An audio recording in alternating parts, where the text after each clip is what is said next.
Did you know that wild plants can give you critical clues as to what kind of soil you're dealing with? For example, I'm standing here in the Olympic National Forest of Washington State, and all around me are clues as to what kind of soil I'm standing on right now. We have western red cedar, ferns, certain maple trees, edible blueberries, moss. All of these tell me that the soil is very, very acidic. Now, knowing the pH of your soil is really important because if it's too alkali, that is too sweet, that's above 7 in the pH scale, or if it's too sour, as in too acidic, and that's below 7 in the pH scale. Neutral, 7 being what you are kind of aiming for a garden, like a vegetable garden.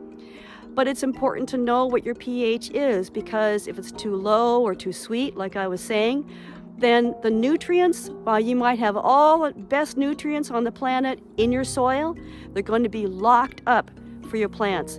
They will not have access to them. It's kind of like having money in the bank in the safe deposit box, but you don't have the key.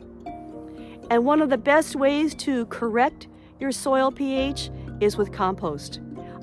Our garden started with very, very low pH, somewhere around 4.5 or 5. And over the years, we were able to adjust it to a neutral 7 pH simply by adding compost to the soil.